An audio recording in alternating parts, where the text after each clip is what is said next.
சீக்கிரம்.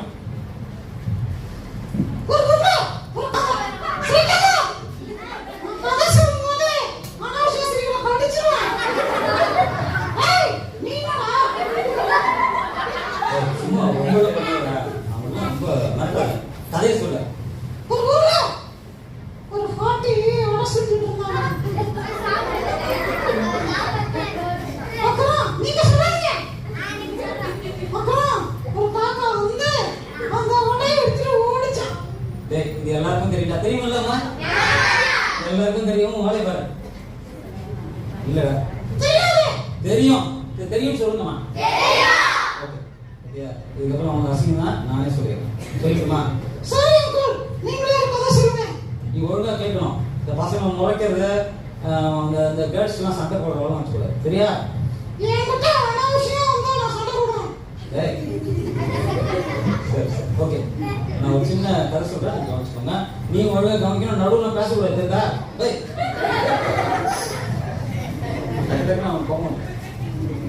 உன் மேல ஒரு டென்ஷன் ஆகும், அவன் பார்த்துட்டே இருக்கா அப்படின்னு பாருங்க.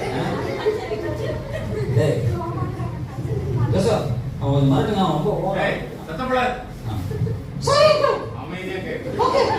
இந்த காக்காவா அங்கிள் இவங்க காக்கா கிட்ட போறாங்க.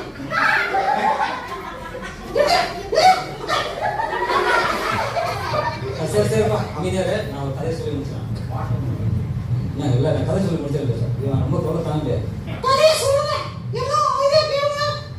அமைதியா இருக்கீங்களா? கேக்குறீங்களா? நான் கதை சொல்றேன்னா, ஒரு ஊர்ல ஒரு பையன் இருந்தான்.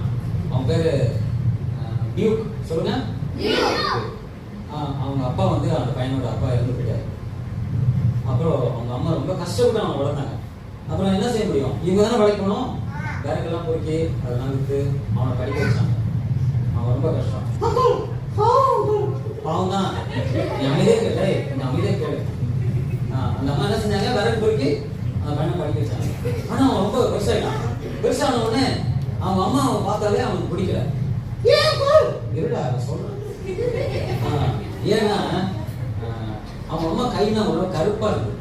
எப்படி இருக்குது? தூக்கிட்டு இருக்கும்போது நான் மாட்டுக்காக அந்த தண்ணியெல்லாம் வச்சு மாடெல்லாம் வந்து வைக்கம்லாம் எடுத்து போட்டுட்டு நான் வந்தேன். வரும்போது திடீர்னு வீட்டுக்கிட்ட வரும்போது ஒரே சத்தம். நம்ம வீடு எரிஞ்சுக்கிட்டு இருந்தது. நீ எங்க படுத்திருந்த? வீட்டுக்குள்ள. வீட்டுக்குள்ள படுத்துக்கிட்டு இருந்தது அந்த குழந்தை. உடனே எல்லாம் சொன்னாங்க, உள்ள போகாதீங்க, நீங்க செத்து போயிடுவீங்க, அந்த குழந்தை போனா போயிட்டு போது நீங்களும் செத்துடுவீங்க அப்படின்னு எல்லாரும் என்ன பிடிச்சாங்க. நான் எல்லாரையும் வடக்கி விட்டுட்டு தள்ளி விட்டுட்டு